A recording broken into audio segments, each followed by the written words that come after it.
কেমন আছো?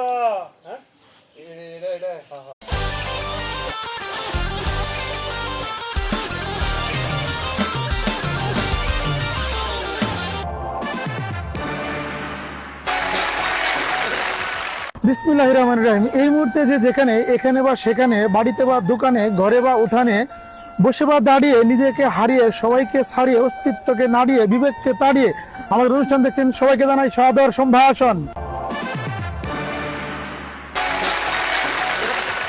একুল ভাঙে অকুল গড়ে, ভাঙা গড়ার খেলা, ভাঙতে ভাঙতে ঘুরতে ঘুরতে কেটে যায় রে বেলা। এই বেলা অবেলায়, গ্রাম্য বাজার থেকে মেলায়, যত্ন বা অবহেলায় সব জায়গায় হারের সঙ্গী জিত। আজ আছি প্রিয় শহর দিকপাইত। সর্বপ্রথম শুধু আজকে আপনাদেরকে জানাবো, অতীত থেকে বর্তমানে আনাবো, এমন চিত্র বানাবো, আশা করি সবকিছু মানাবো।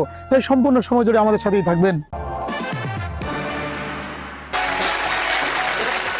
অতি মহাদেশ পেনজিয়ার অন্যতম বদ্বীপ আমাদের প্রিয় বাংলাদেশ। সেই মাতৃভূমি বাংলাদেশের পূর্ণভূমি, কৃষি নির্ভর জামালপুর জেলার প্রবেশদ্বার খ্যাত মায়াবী ছোট্ট শহর দিকপাইত। ইট পাথরে নির্মিত, কৃত্রিমতা বিবর্জিত, স্বচ্ছ ভালোবাসার রুদ্র প্রকৃতি থেকে মুক্ত উর্বর ভূমি প্রিয় দিকপাইত উপশহর। অবস্থানগত দিক থেকে বিবেচনায় 3টি উপজেলার মধ্যবিন্দুতে অবস্থিত শহরটির পূর্বে ব্রহ্মপুত্রের শাখা নদী বংশাই নদী, পশ্চিমে মহাদান ইউনিয়ন, দক্ষিণে করগ্রাম, দক্ষিণ পূর্বে ধনবাড়ী উপজেলার নাথেরপাড়া গ্রাম, উত্তরে সোনডিয়া মোড় এবং উত্তর পূর্ব কোণে সোনডিয়া বাজার। প্রায় 700 স্থায়ী বণিকের পাশাপাশি সব মিলিয়ে হাজারের কাছাকাছি প্রতিষ্ঠান রয়েছে সমৃদ্ধ এই শহরে।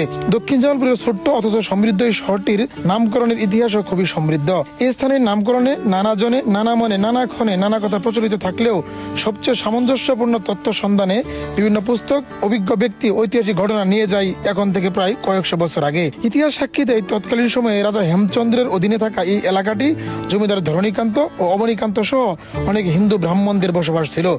ব্রাহ্মণদের পরিচিতির জন্য তারা এক ধরনের লম্বা মালা বা পৈতা পরিধান করত। লম্বা এই পৈতার অপর নাম দীর্ঘ পৈতা বা দীঘা পৈতা। ধারণা করা হয় দীঘা পৈতার নামে থেকেই রূপান্তরিত হয়ে নাম হয়ে যায় দিকপাইত বা দিকপাইত উপশহর। তারপর রাজনৈতিক ঘটনার পরিপ্রেক্ষিতে স্থানটির নামকরণ হয়ে যায় দিকপাইত উপশহর।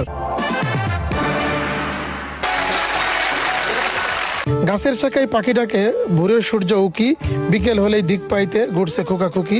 সম্মানিত শুধু এই ঘোরাঘুরির মাঝে সকাল দুপুর সাজে বিভিন্ন কাজে সদা সর্বদা ঐক্যতার সুর বাজে। সমৃদ্ধ ইতিহাসের এই উপশহরে দিনভর চায়ের আড্ডায় মেতে উঠতে রয়েছে রকমারি সব চায়ের দোকান। পরিবেশ সংরক্ষণে রয়েছে একাধিক বৃহদাকার পুকুর। শহরটির চতুর্দিকে ছড়িয়ে ছিটিয়ে সবগুলো রাস্তায় প্রায় পাকা। 4টি রাস্তার সংযোগস্থলে গড়ে ওঠা গ্রাম্য শহরটির জামালপুর রুটটি শোরুম, স্টিল হাউস এবং হাসপাতালের জন্য